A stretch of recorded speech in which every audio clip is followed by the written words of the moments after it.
Good morning.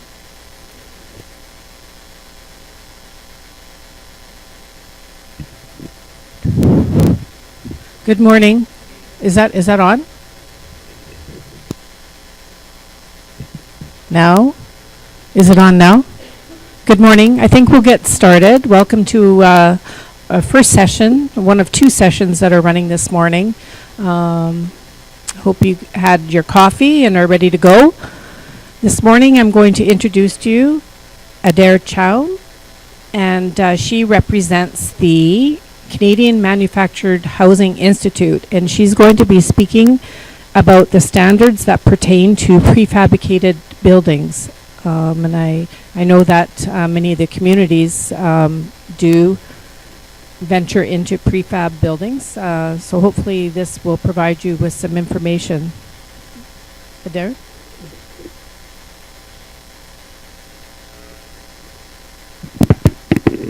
Thank you, Grace. Good morning, everyone.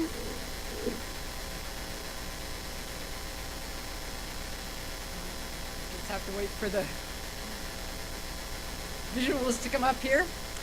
It's a great pleasure to be able to talk to you today, and it's great to have a morning time slot that's longer than 30 minutes so that we can actually cover a bit of material and get into some detail and maybe have some questions and answers.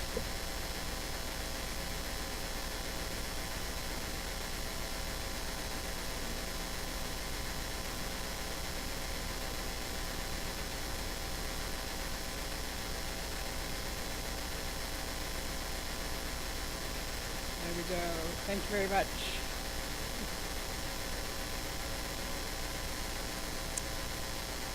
So, yes, I am from the Canadian Manufactured Housing Institute. There's a little bit of a blurb. Not working.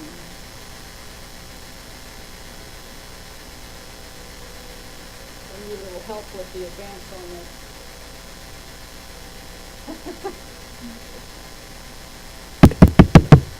this. Test 1 2 2. Can you hear me back there? Some say yes, some say no. Not at all? Okay.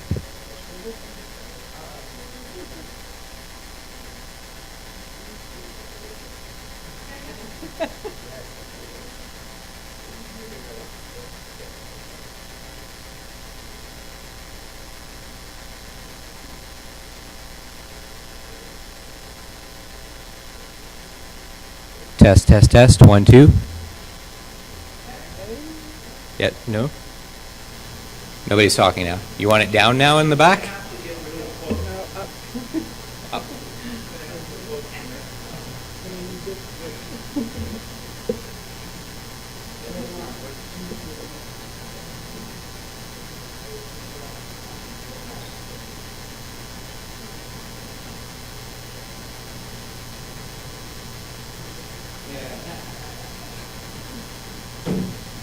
You have a helmet, you can sit up there.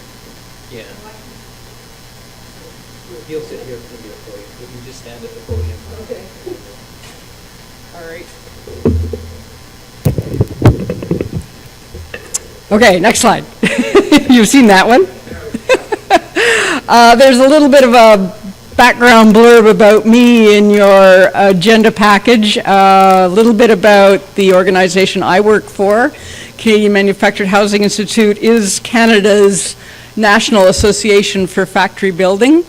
We have members from across Canada, also down into the States, and they represent all facets of the industry. So not just the factory builders themselves, but also site builders, developers, component material suppliers, warranty providers, financial institutions. They're useful. And our regional associations. Next slide. Our members produce all kinds of different buildings, obviously housing, single and multifamily, hotels, office buildings, work camps, you name it, even the medical clinic where I live. Next.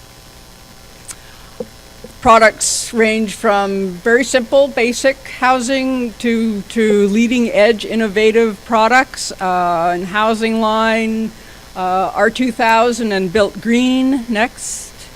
The first CMHC Equilibrium house was a factory built home. Next. and the first North American Eco Plus Net Zero townhouse was factory built. That's in Fredericton, New Brunswick. Next. I understand that most people are from Ontario, but maybe not all. Are people here who are from outside Ontario? Anyone? One? Yay!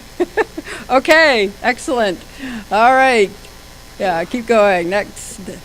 I'm presuming most of the buildings that you deal with are built to the National Building Code. Certainly if you're building to CMHC programs, they will be to national. You could be building to Ontario Building Codes. Anybody building to Ontario Code? Yes? Okay, good. And the gentleman at the back, where are you from, if I may ask? Manitoba. Okay, so you build Manitoba Code or national? Okay. All right, just so I have a rough idea who I'm talking to and I won't bury you in information you don't need. Anybody heard of these standards? Z240 for manufactured homes, A277 certification. Z240.10 point what? Okay, you'll learn all about it today. Here we go. Next slide, please. So I'm going to talk about each of these standards. Z240 manufactured homes, which is recognized by the Ontario Building Code, so that's great. That has relevance. A27 procedure for factory certification of buildings, also recognized in Ontario. As is Z240.10.1, which is the site preparation foundation stuff for surface-built housing. And at the end of it all, because there's going to be quite a bit, there are some little handouts, very short takeaways on your tables, and I'll just run through those at the end of the presentation as well. Next, please. So for each of these standards, what I'm going to do is, and you just want to click through these, the bunch of items, I'll talk about the application of each standard and what the requirements deal with, where the standards are recognized, why they're important, upcoming changes, and the current status of each of the standards. So, off the top, Z240MH series, it is a series of standards, and it deals with manufactured homes. Next. So, what does it apply to? Next slide. Obviously, manufactured homes, which are defined as transportable, single or multiple section, one-story dwellings, ready for occupancy on completion in accordance with the manufacturer's instructions. Any of these could be manufactured homes. They're single story, they're single family. They could all be finished in the factory.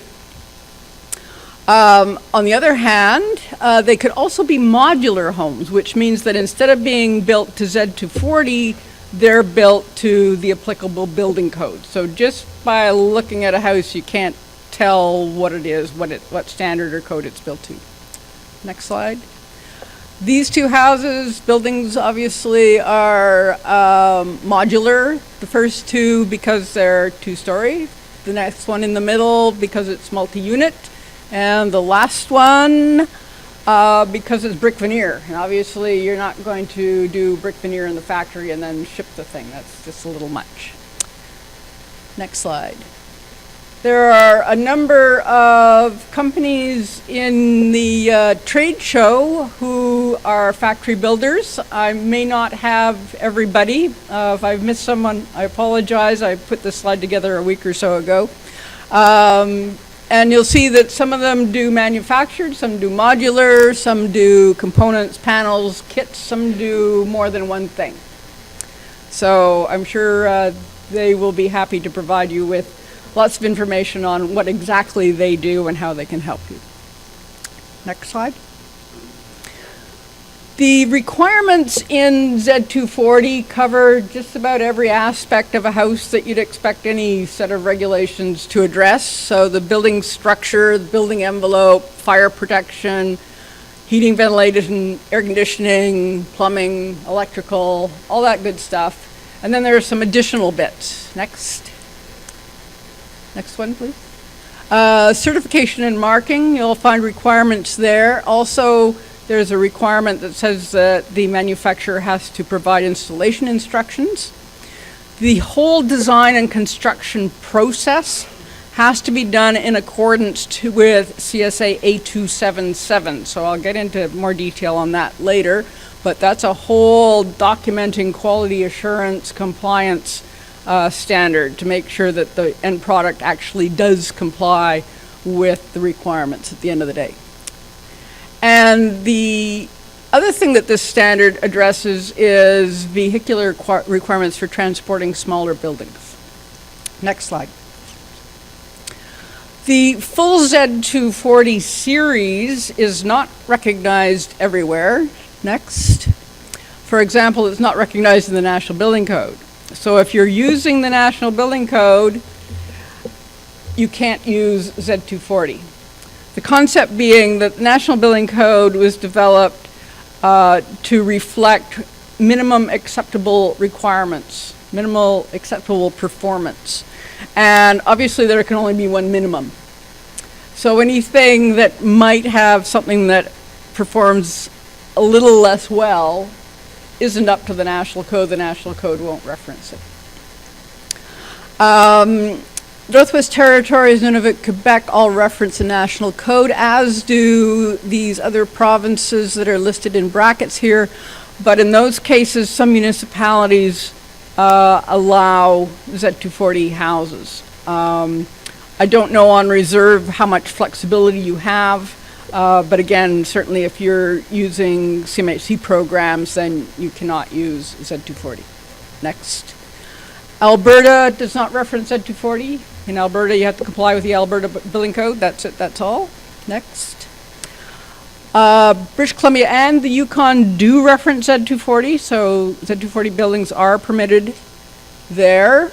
And Manitoba, Z240 is recognized, but only if the building is built on a chassis and left there, like the old mobile homes or something closer to. And then in Ontario, I think Ontario's next, Ontario recognizes Z240, but only if the modules are not more than 16 feet wide, which is really kind of an irrelevant number because the transport regulations say you can't ship anything wider than 16 feet, so that's kind of neither here nor there. So anyway, yeah, up to 16 feet wide, you can do Z240 modules. So you could have a double wide, you could have a house that's 32 feet wide long, 32 feet wide. Next. And Nova Scotia finally also recognizes Z240, but in Nova Scotia you have to comply with the building code requirements for energy efficiency. So you see we're all over the map across the country. Next slide. Now the one thing that is consistent across the country is a reference to the deformation resistance test that's provided in standard 2.1 of Z240.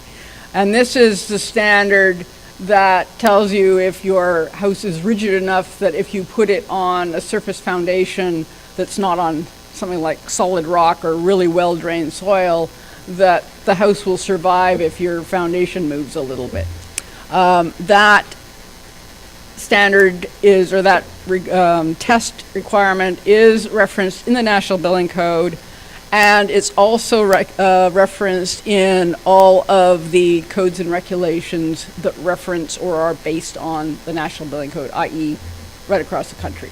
So that's a useful little piece of this standard that applies everywhere. Next.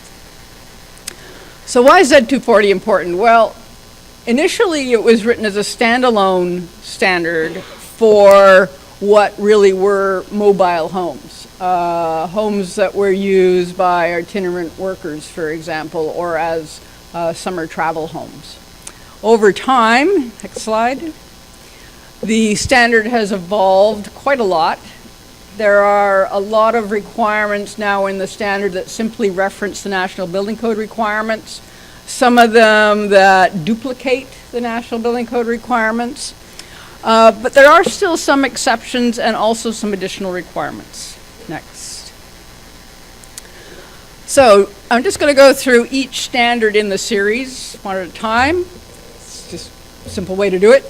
So in Z240.0.1, that's the general requirements, and it has things like the definitions, which are useful so everybody knows what we're talking about. And it specifies what parts of the home have to be completed in the factory, which is just about everything. There are some exceptions, obviously service hookups, actually anchoring the house to the ground, that installation stuff that you can't do in the factory.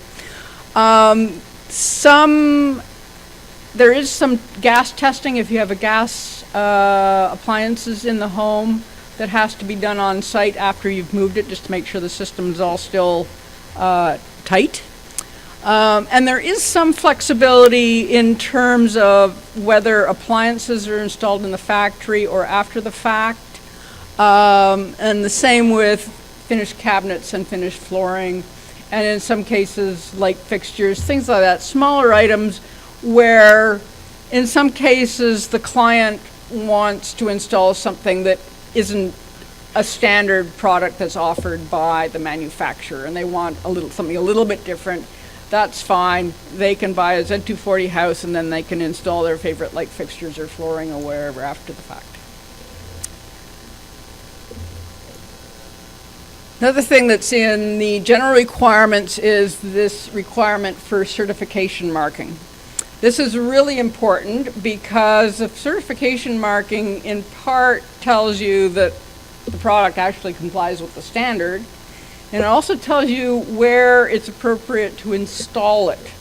Obviously, if you build a house for Southern Ontario in a location that doesn't get very much snow, you really don't want to install it somewhere that gets a lot of snow. If you're downwind from the Great Lakes, you probably have a higher snow load. So you have to make sure that the house is designed for that load. So there are a number of things that are specified in the certification documentation: snow loads, wind pressure, thermal resistance to make sure you're still comfortable. You have the same level of thermal performance whether you're in Northern Ontario or Southern Ontario. Electrical rating, list of appliances, things that are delivered with the home. All that's included with the certification documentation. And as I mentioned, the standard requires that the manufacturer provide the setup instructions. Next slide.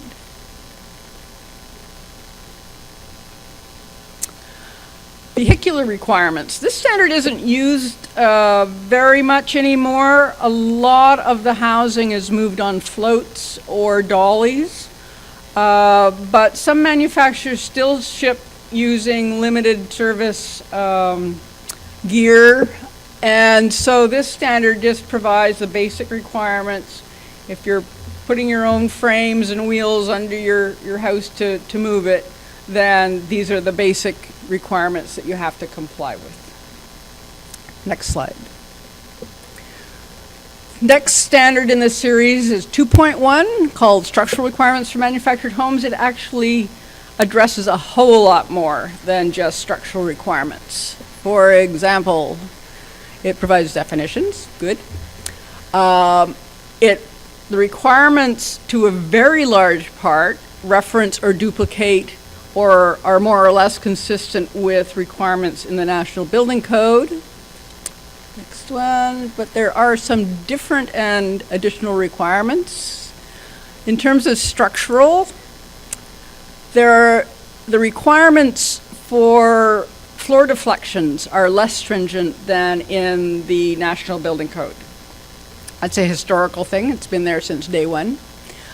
Similarly, for non-load bearing studs, the minimum size is less than specified in the National Code. Next. There are some constructions that are pretty common for Z240 homes and not very common for site built. And so people writing the National Building Code just don't bother putting them in the National Code because nobody uses them for site built. It's not much of an excuse, but there it is. So there are some provisions in Z240 that recognize these kinds of constructions, such as floor assemblies with larger cantilevers. So they tell you how you can build those, give you some prescriptive requirements for how big the lumber has to be and the nailing and so on and so forth. There are also some requirements in 2.1 that are more stringent than you'll find in the National Code, and these generally relate to the fact that you have to move these houses down the highway at whatever kilometers per hour you're moving them. So in a lot of cases, the houses are exposed to higher loads, both in transit and when they're being installed, than they would be when they're actually in place and being used. So they've got to be really strong and stiff to survive the trip from the factory to the installation site. So there are requirements in Z240 that are more stringent than in the National Building Code. And this is where you find the famous deformation resistance test. And as I mentioned, this is referenced by the NBC and by all the codes and regulations across the country for buildings that are installed on surface foundations where you're not sitting on rock or really well-drained soil. More differences. Energy efficiency. Unfortunately, the Z240 standard's a little behind the 8 ball when it comes to energy efficiency. So, the requirements for insulation are considerably less stringent. Now, of course, the requirements in the National Building Code went up. Well, for the very first time, there were requirements for energy efficiency in the National Building Code as amendments to the 2010 code. And any provinces, territories that had energy efficiency requirements, most of them were behind that level. Some have already adopted the national level. Ontario is probably pretty leading edge. Ontario comes at the requirements in a different way, in that it provides packages of solutions. So you can build your house with, X attic insulation, Y wall insulation, whatever in the basement, that package. Or you can do this package, or you can do that package. National and the codes that are based on national approach things a little bit differently. So that by climate zone, they specify a minimum value for your attic, your wall, your floor, and then your minimum efficiencies for appliances and so forth. So National Ontario probably pretty close. Ontario, I think, will jump ahead in 2017. And there won't, of course, be any changes to the national requirements until 2000. There are a few little tweaks for 2015, but there won't be anything significant until 2020. So yeah, insulation. So Z240 is behind everybody. Next, please. And there are no requirements in Z240 for window performance or for efficiencies for HVAC appliances or surface water heating appliances. Surface water heating appliances, you'd have to comply with the National Energy Act, so at least there's a baseline there. For gas furnaces, gas and oil furnaces, forced air, it's again a little more problematic because at some point in time, whoever was writing the regulations that go with the National Energy Act decided that there should be an exception for mobile homes and recreational vehicles. So I'm not really clear at this point whether that reference to mobile homes really meant manufactured homes or whether it meant the old mobile homes, which are really more like today's park model trailers. So that's something that really needs to be sorted out. I know that some manufacturers are taking advantage of that exception, but certainly if you're building or buying Z240 homes, I'd ask the question and find out what efficiencies of the furnaces they're putting in, and if you've got forced air.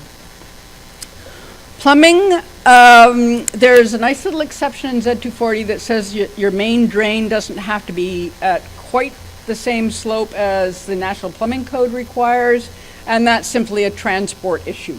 So generally, the 1 in 50 slope is preferable, but if you have installed your main drain under your house before you transport it, and that's a problem, then the standard allows you to install it at 1 in 100. Next. And then there's a little requirement for protection under the house, both for while it's sitting on the lot waiting to go and while it's being transported, so you don't damage insulation and everything else underneath the house. Next slide. Upcoming changes. I mentioned that there are all sorts of duplications or references to the NBC in the standard at the moment. So it just seemed the simplest thing to do was just to provide a single reference to the National Building Code. And then if there are additional requirements or exceptions that we really need for Z240 homes, then we'll just include those. So that's what's going to happen for the next edition. Next. Major implications of referencing the National Code relate to resistance to lateral loads and energy efficiency. For Ontario, lateral loads, not a big deal. Doesn't get windy enough here, and earthquakes aren't strong enough. And same in Manitoba. So that's a non-issue for this audience. Next. Energy, on the other hand, and why don't we just flip straight to the next slide. Here's Ontario. The more challenging requirements to deal with for factory-built buildings are the insulation standards and the window performance standards. And of course, those all relate to where you live and how cold it is. So you can just sort of note where you were on that map, and then as we go through here, you can relate to what would happen to homes in your area. So for floors, at the moment, some homes are built with 8-inch floor joists. At the very least, those would bump up to 10-inch in order to accommodate insulation if you're putting all the insulation in the floor assembly. And in the colder climate zones, you'd have to bump up to a 12-inch floor joist in order to accommodate all the required insulation. For walls, either R22 or R24 in zones 5 and 6, or you can stay with R20 if you go to advanced framing. Advanced framing means that you don't have a lot of the doubling up of the studs that you would have with traditional framing. So you're reducing a lot of the thermal bridging. So there's a real advantage to going to advanced framing. Not only can you use lower levels of insulation, but you actually save money on the framing. And somebody did a calculation of this for zone 7A, where they didn't want to go to the combination there. That was Manitoba. They had to have an HRV anyway, but they didn't want to go to the higher R value. Did a calculation with advanced framing, and they could stay with a standard R20 bat with the HRV, and they were good to go. So there's some real advantages to looking at advanced framing. So in the colder zones with traditional framing, you either need to add exterior insulation or have an HRV, and then on top of that choice, whichever way you go, depending on your climate zone, you either need R22 or R24 insulation in your walls. So that starts to get pretty expensive, needless to say. Jump over to cathedral ceilings and flat roofs just for a second, because The requirements in the national code are not particularly stringent for these, so there's really no significant change there. But for ceilings below attics, it's another story. There are significant increases in the amount of insulation that's required. Actually achieving those levels isn't so much of a problem. What is an issue is meeting the minimum thermal resistance above the exterior walls, under where the roof slope comes down.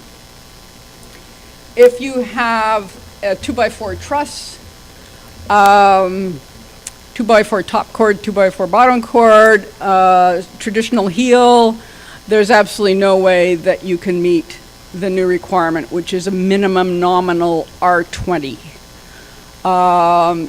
If you have a 2x6 top cord, you can compress an R22 bat in there, and you're good. So it all comes down to how high your roof can be and what the roof slope is, and what the transport regulations say in terms of how high the load can be going down the highway. So if you had a flat roof, it'd be no big deal, right? But as soon as you start to tip it up, the roof gets higher, and you got to watch those overpasses. So there's a little bit of attention that needs to be paid in terms of how the houses are designed in order to provide that minimum R20 at the eaves and still maintain the required, keep the height down below the limits. In some locations, Manitoba, it's not too much of a big deal. You need permits the higher you go, different permits, but there's no ultimate top number where they say, sorry, you can't go beyond this. In Ontario, there is. So it's a little tougher. And then obviously, you just have to look at the route between the factory and your installation site. And I mean, if there are no overpasses, that's great, you're good. But if there are, then you may have to find a different route in, or really, really pay attention to the building height and how you insulate it.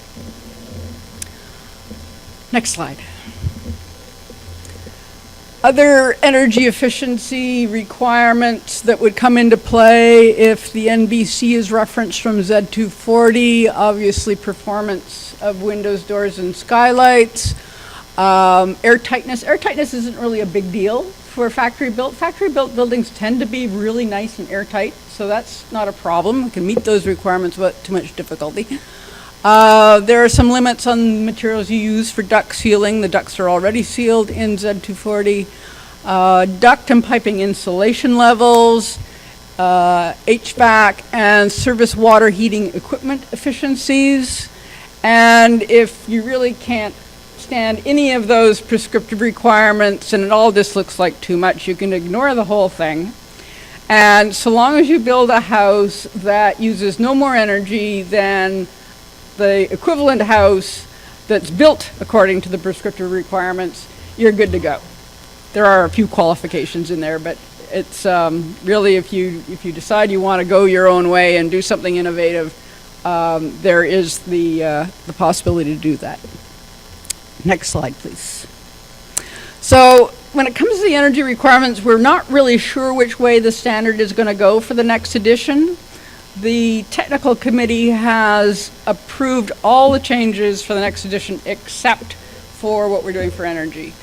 One thing we're talking about at the moment is the possibility of having different levels of performance depending on the size of the house. I don't know if that's going to fly or not, but we'll just have to wait and see what happens. We have our timing for this conference is just a little off, or maybe it's the timing for the technical committee is a little bit off. We're meeting on Thursday. So at that point, we should know, I hope, what direction we're going to go with the energy requirements in Z240. Next slide. The next two standards in the series are 4.1, 5.1, the installation requirements for gas burning and oil burning appliances. And I'll deal with these together. Next slide. Again, like 2.1, we have definitions in these standards, and again, they reference the NBC or standards that are in the NBC, or they have requirements that are pretty consistent with those. Next slide. There are some things that are a little different. This one seems a little odd when you first look at it until you think. You have to install these appliances to permit removal. Obviously with site built, if you can get the thing in, you can get it out. But with factory built, you can build the house around the appliance, and then you can't necessarily get it out without tearing out a whole lot of walls. So, yes, you have to install it so that you can get it out without doing any damage. Next slide. Air sealing and supply, there are a whole bunch of provisions that really recognize that these houses do tend to be quite airtight. So there are additional requirements related to combustion air supply and makeup and sealing between non-direct vent appliances in the habitable space. So that's just to keep good air in and bad air out. Testing, I mentioned that there were requirements to retest gas systems on site. Next one. And there's also a whole slew of little provisions about what you need to do in the factory, what you can disconnect, what needs to be reconnected, how to reconnect, all those good things, so that at the end of the day your gas system is ready to go when you've installed the house. Next one. So upcoming changes, the first thing we're going to do is we're going to combine these two documents and reference them from 2.1. Next. Simply reference the applicable standards instead of duplicating all those requirements. Document's getting skinnier by the minute. And again, only include the requirements that we really need to have to address the installation of these appliances in factory-built homes. So how you tie them down so that they won't move when you transport the building, what access is needed for servicing and replacement, instructions for site installation, protection of the gas lines, and then the factory and the site testing. So all that would stay in the document. Standard 9.1 is load calculations and duct design. And again, this references or is pretty much consistent with the NBC requirements. Next one. Things that are different, protection of ducts. This mostly has to do with where you have a forced air heating system and you have a main trunk duct that runs underneath your floor framing. So that needs to be protected when you're transporting the building. Also, if you have a multi-section house, then you've got ducts that cross over from one section to the other, and so those have to be protected while the house is in transit.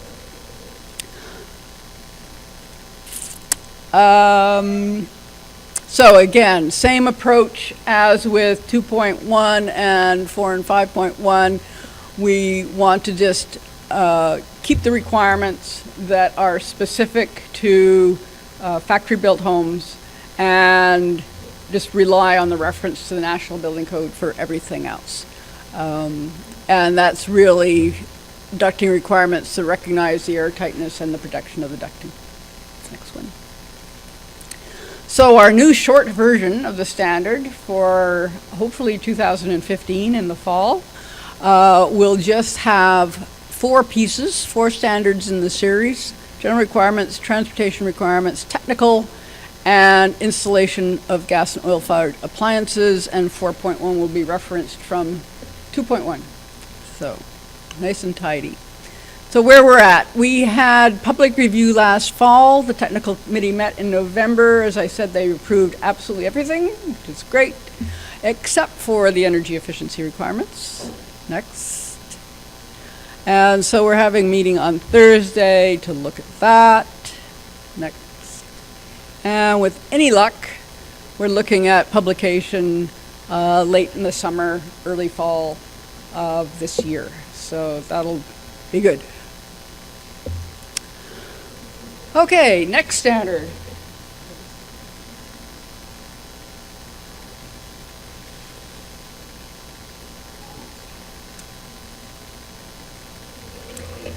A277 applies to, yes, factory constructed buildings. Be they manufactured, modular, panelized, residential, commercial, industrial. It applies to the factory quality program that I mentioned in the context of Z240. Z240 homes have to be designed and constructed in accordance with this program. And the requirements not only describe the program, they also describe how this program has to be audited on a regular basis. Next. And it talks about the certification of the products which involve in-factory inspection and certification marking. Upcoming changes. Well, the very first thing we're doing is going to change the title to make it clear that the document just doesn't apply just to buildings, to complete buildings, but it also applies to modules and panels that are built for buildings. They don't have to be the complete building. Next one. So in the process, we're also updating the definitions. At the moment, we have definitions for building component, manufactured building, modular building, panelized building. It all seems to refer to the whole building. So that's going to be changed. We're going to have a definition for prefabricated building, and then also for prefabricated module and prefabricated panel. And those definitions say that these have to be constructed in a factory. So of course, we've added a definition for factory, which is a facility that provides protection of the construction materials, components, equipments, and the final products. So these buildings, components, and panels have to be constructed in an environment where they're protected from the elements. We're also going to clarify that the standard applies to buildings, modules, panels, regardless of what material they're made out of. Historically, of course, the standard has been used to certify wood frame buildings, but there's really no reason to limit it to that application. It's just a process, so it can apply to anything. And we're also going to provide a little more information in the annex to the standard about how it applies and how other standards apply when you're using aluminum, concrete, or steel. Upcoming changes. Yeah, one more clarification. Next slide. At the moment, the standard refers to residential buildings, commercial buildings, and semi-commercial buildings. There was an amendment to the last edition that said that, oh yes, it also applies to industrial buildings, but only the words industrial and residential align with the terminology that's used in building codes. So the building officials say, I can't use this document, I don't know what you're talking about. Like, what are these buildings? So, quick solution. Simply use the same terminology for building occupancy as is used in the building code. So those are all the standard occupancies. And so at the end of the day, the use of this standard is really only limited by the certification listing for the factory builder, what he's certified to build, and the capabilities of the certification body, because the body that's doing the certifying may also have some limits in terms of what they can handle.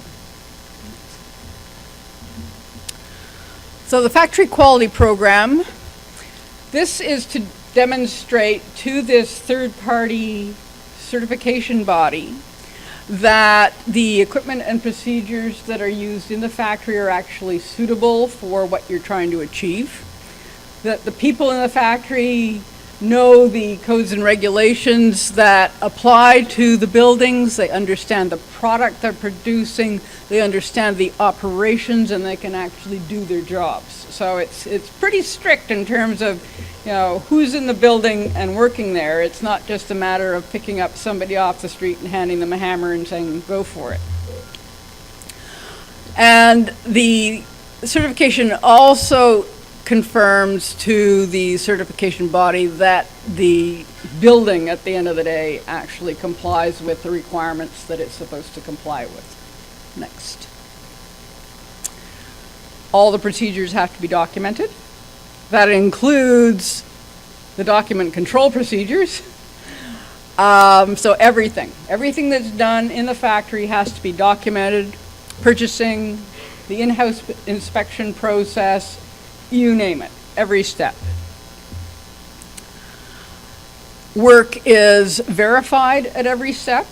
You see these guys down on the floor here, and they're filling out forms saying, this is what we did, this is what we were supposed to do at this stage, this is what we did, and they're signing it off. And that form stays with the house or the building or whatever it is you're manufacturing as it goes through the whole construction process right to the end, and then it's kept on file afterwards. And then the third party gets to come in and check everything that's going on as well. And anything that's done on site, of course, is the responsibility of the local building official. So if you're putting in fancy flooring, or you want to put it in on site, or the homeowner wants to put in their own light fixtures after the fact, that is all up to the local building official to look after. There are 3 certification bodies in Canada that are accredited under the Standards Council of Canada. These are the Canadian Standards Association CSA Certification and Testing Group, QAI Quality Auditing Institute, and Intertech.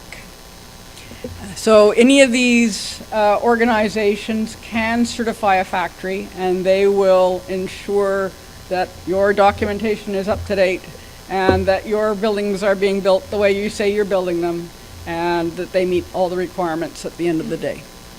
In the background here you see a specification sheet. I don't expect you to try to read it. It provides all the information that is needed by a building official or a purchaser to identify this building and to make sure that it's being located in an appropriate site. So, who made it? You know, all its dimensions, the wind loads, snow loads, lateral resistance, seismic if it needs to deal with seismic, thermal resistance of the insulation, all those things that would tell you whether or not it's appropriate to install it in Napanee or Thunder Bay or anywhere else. So all that information is there. Next. The requirements for specification sheets are being revised. They're being reordered based on the function of the product that is being built. So if you keep in mind that this standard can be used not just for whole buildings, but for pieces of buildings, or just panels that are used. You might be constructing structural panels that are not meant for exterior walls. So you only need to comply with the specification sheet provisions as they apply to structural panels, not to panels that are part of the building envelope. So that's just sort of broken out. If you're doing a whole house, obviously, you pretty much have to do everything. But this simplifies compliance for the manufacturers who are not doing full houses. There are a few new requirements. Data manufacturer, which is useful. Codes and regulations change. You don't want somebody building a bunch of houses or other products to today's building code, they're sitting on the lot or in the warehouse, and the code changes, and all of a sudden they don't comply. So putting the date on it just says, this complied when it was built, and the code is not retroactive, so they're still good. Kind of important.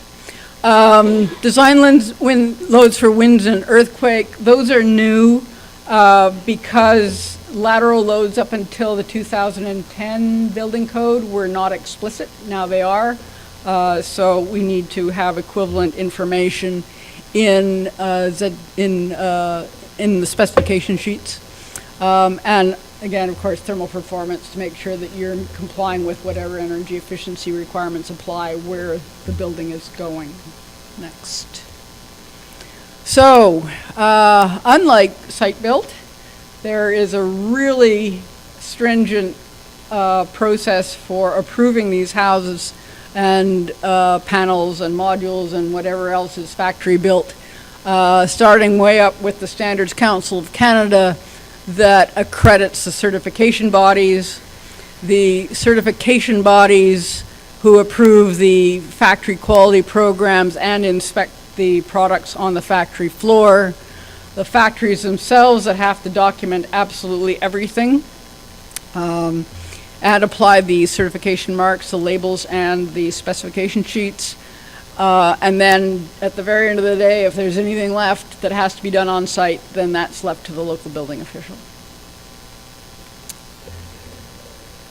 A277 is recognized by, well, on the no side of the ledger, not the National Building Code, which may seem a little odd, but really the National Building Code is primarily a technical document.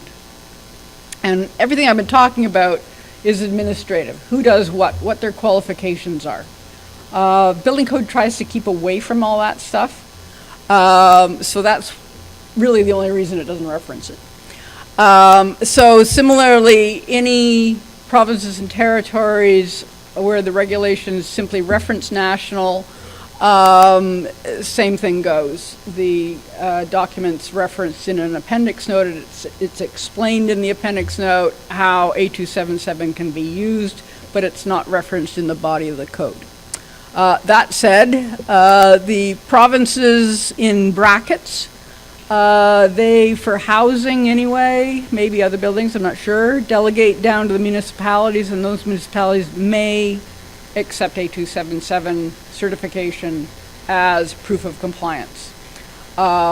In some cases, factory-built building, the local building officials will require complete sets of drawings, and they will go through the drawings the same as they will with a site-built house to make sure that the drawings comply, and if they have any questions, they might punch holes in the house. It's happened. I don't know if it's happened to Canadian-built homes or other buildings, but it's certainly happened to some imported products. Generally A277 is accepted, but not necessarily. British Columbia used to reference A277. They took it out because they had a circular reference, but they didn't just solve the circular reference and leave it in. They took it out. We're having discussions with them about that. Next. Where A277 is recognized right up front, Yukon, Alberta, Ontario, Nova Scotia.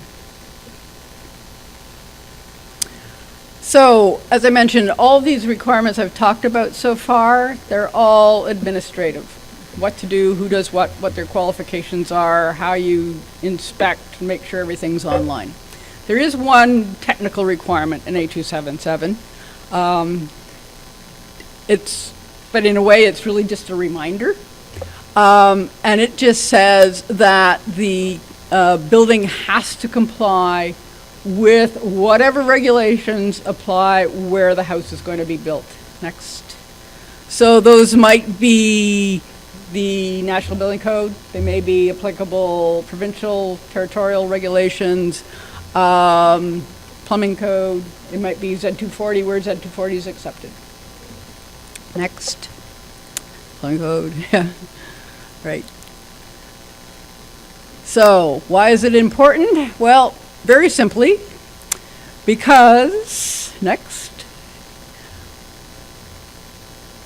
this standard ensures that the buildings that are certified meet the requirements that apply where the building is, or the component, or whatever, is going to be installed, and that all the design and construction process have involved the right people and have the right controls to ensure that these products meet the regulations. So it means that your building official doesn't have to travel to the factory to inspect the buildings, which never works very well because he's never there at the right time. Next one. So where are we at? Again, public review last fall, and everything was approved, and so we're expecting publication late spring, early summer this year. Next one. Okay, last but not least, Z240.10.1.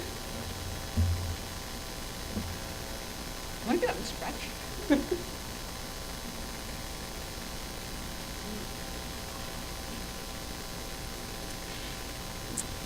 Currently titled Site Preparation, Foundation, and Anchorage of Manufactured Homes. Next one. What it applies to at the moment: homes that are not installed on perimeter foundations. So that would include site preparation, foundations, anchorage. Carry on, keep going. Connection of multi-section homes, skirting for surface mount homes, and for homes that are built on perimeter foundations, the standard simply references the National Building Code. And the National Building Code and all the regulations based on national, in turn, reference Z240.10.1 for foundations for deformation-resistant buildings, not just homes, and also for anchorage of smaller one-story buildings. Again, not just limited to housing. Next. So this standard provides a whole lot of minimum requirements for things the National Code does not address very well. There is some stuff in National on site prep, but this goes a little bit further, talking about fill and ground cover. Foundations, location, clearance, depth, some again is included in the National Building Code, but when it comes down to pier foundations, the national requirements, I might put my back shed on something that complied with the National Code, but I wouldn't want to put my house on it or anything more significant. Anchorage, spacing, depth, pullout resistance, and again, National refers to this standard for anchorage of smaller homes on surface foundations. Connection of multiple module buildings, this is just to ensure that structural integrity and the continuity of the building envelope and the fire blocking and things like that. Just make sure that when you put the modules together, you really do have one building.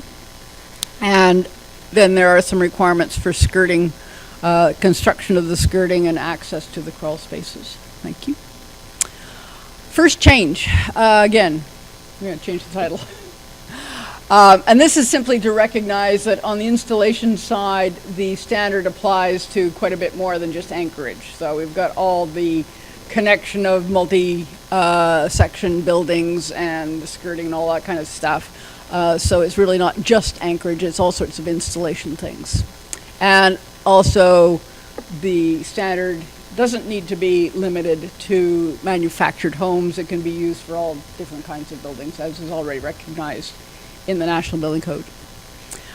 So, application will be revised, so it applies to all buildings. Surface foundations and anchorage are limited to one-story buildings and to buildings where the design live floor load is a maximum of 2.4, which is essentially residential and a few assembly buildings, I think classrooms and a few other things. So if you are building bigger buildings and want to put them on surface foundations, then they have to be engineered, and this, you can't use this standard. Next slide. So again, we're taking the same route as we did with Z240.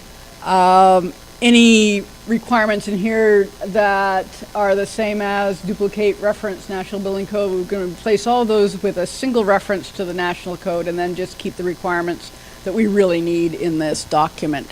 So that's the list there. Site prep footings, piles and piers, a lot on piers, anchorage, a lot on pier, on anchorage there again because national references this standard, and then connection of multi-section buildings and skirting. Next slide. A few of the technical requirements that are changing. Minimum clearance to ground, that's being reduced for some situations, so there's a little more lenience there. For piles in frost-susceptible soil, the new standard will require integral footings. So that's to resist frost jacking. There's a CSA standard for preservative treatment of wood. It was referenced in the National Building Code starting in, I think, 2010. So we're playing catch up.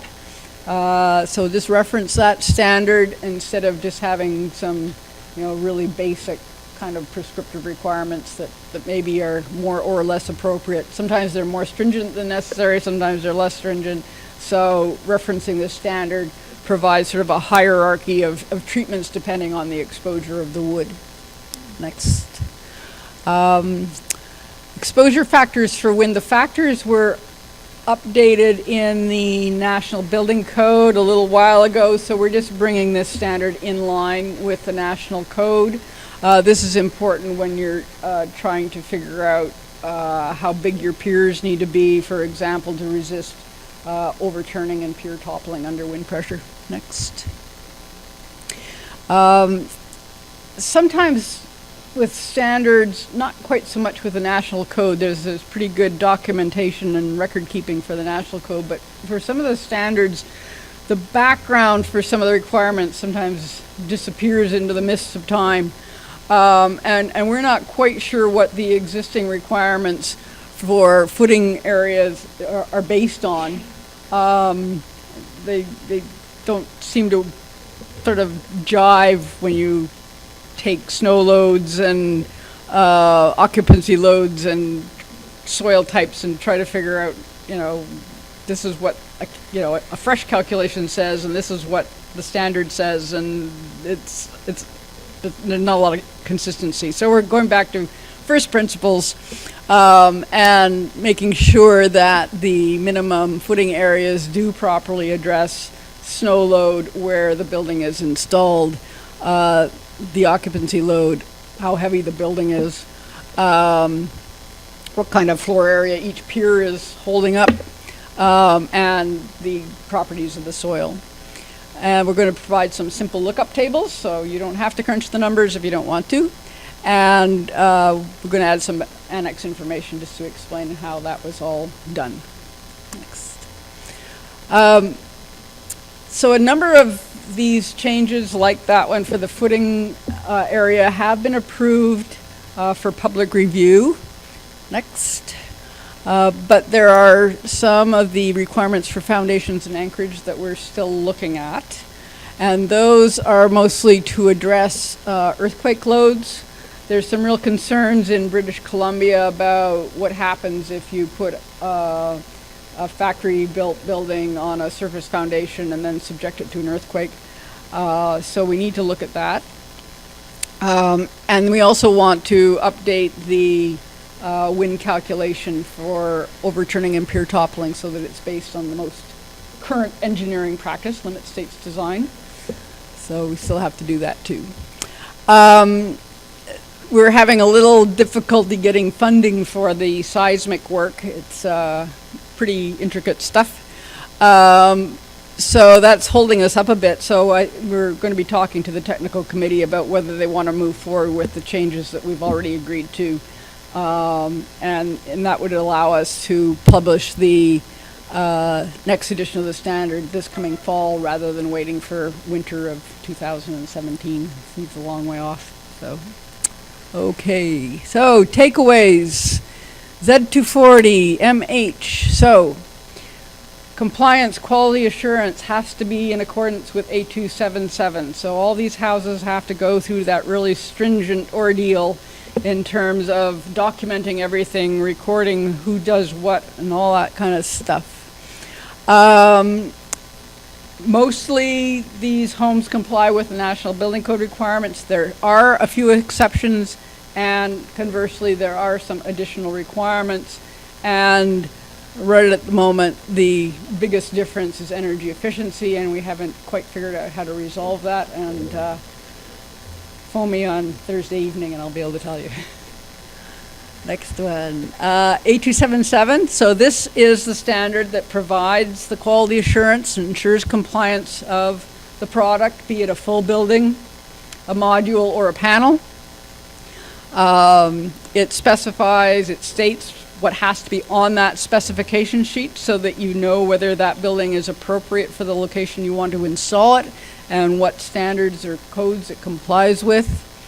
And the changes that are being made are really to help out the module and panel people so they know what really applies to them in terms of what has to be on the specification sheet, and how these products have to be labeled. We are updating the terminology so it's consistent with the building codes, so we can actually talk to the building officials and hopefully get this standard referenced in more codes across the country. And we've also clarified involvement by qualified professionals, including building officials, because not so much with housing, but for other buildings, you often need other professionals on board. And so this standard provides some additional information on how to bring those people into the process. And I think that's it. Oh, sorry, one more. 10.1, right. So, changing the title, make it clear we're applying to more than just buildings, or more than just manufactured homes, sorry. It may provide this general reference to the building codes for surface foundations and anchorage. Made a few revisions to just tidy things up, and then the big outstanding items are revising requirements for earthquakes, and for the wind calculation for overturning and pier toppling. And that's it. Thank you.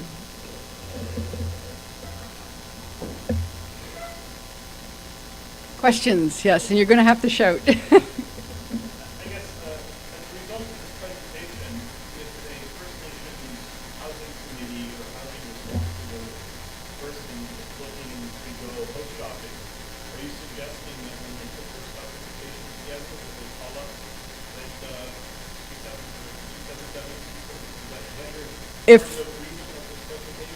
if you're purchasing factory built, you should definitely be calling for A277. And then it's up to you whether you go Z240 or Ontario Building Code or National Building Code. You can go, it depends on what the rules are at the particular reserve. Sorry? You can make your own. I understand I understand that the reserves can write their own building bylaws. So the building bylaws could say, all housing on this reserve has to comply with National Building Code, or it all has to comply with this, or it can comply with that, or that, or that. So yeah, it's up to you which way you want to go.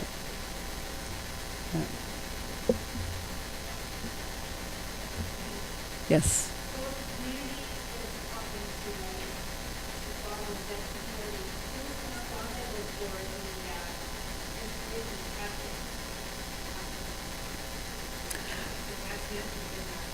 Yeah, Zed, for the installation, sorry,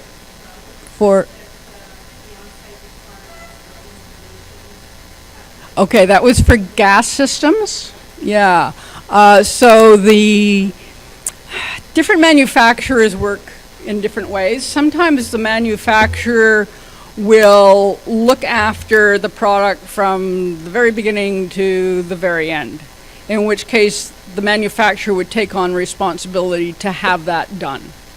In some cases, a manufacturer will sell to a retailer, and the retailer will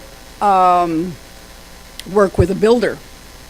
And it gets sort of delegated down the line. So it really depends on sort of the setup on the individual manufacturer and how they work, who actually ends up with that responsibility at the end of the day. So it's a good question. Yeah.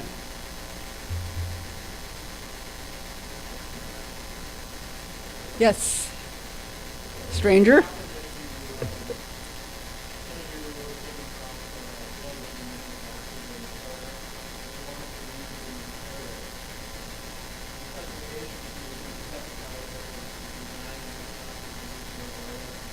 Right.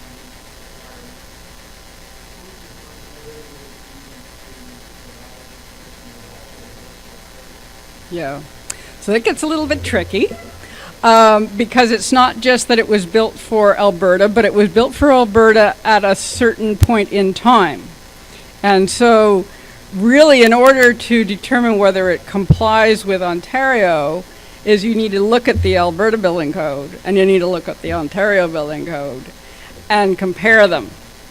So a lot of manufacturers are do ship, or they build products for across provincial territorial borders, so they will know what the different requirements are in different jurisdictions.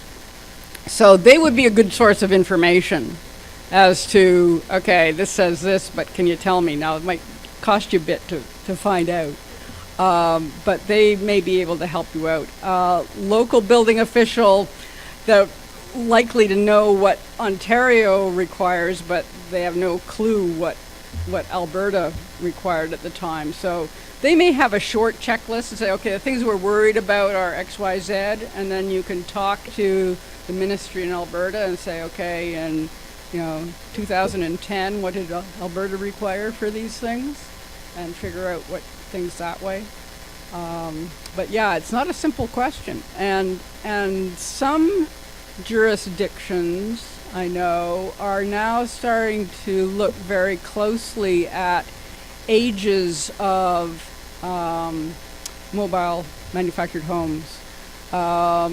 And some municipalities are not allowing homes that are older than a certain age in their municipalities because they won't be anywhere near as energy efficient, and there are other issues with them as well. So you've got to be really careful in terms of looking at when the house was built as well as where it was built, and have a really clear idea of what quality houses that you want in your municipality.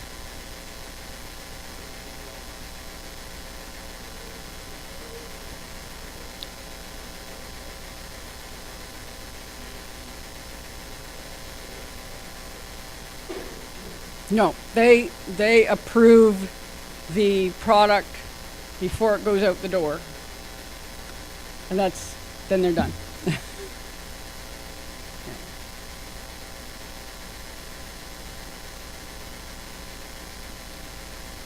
Anybody else? I'm going to be around all afternoon, so if you want to come and chat, please feel free.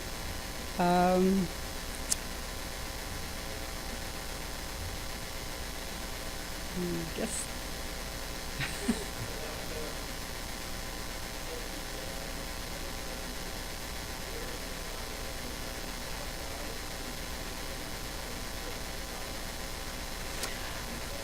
Z240 has always been houses, and it still is. A277, it started in the 80s, maybe, as only applying to houses because that's really all that was being factory built at the time. But it's evolved over time, and so it's applied to more than houses for quite a while now, and now we're just clarifying the terminology to make it clear to the building officials that yes, that is in fact the case. It applies to anything. Okay.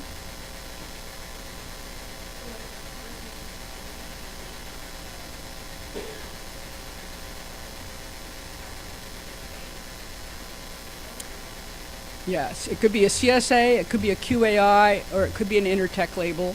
And then, yes, check out, make sure, dig down into what the spec sheet says and make sure that the...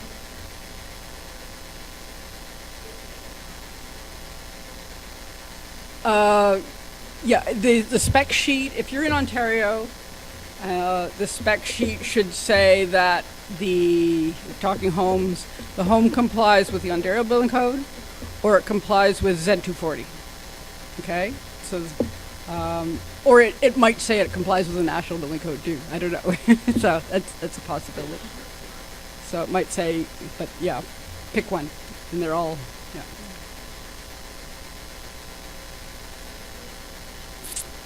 All totally confused.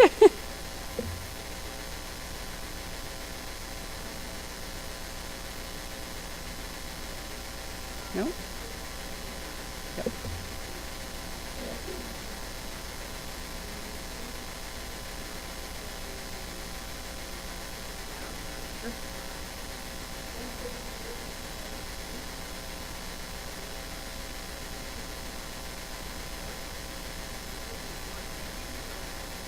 Thank you very much. It's been great being here. Thank you.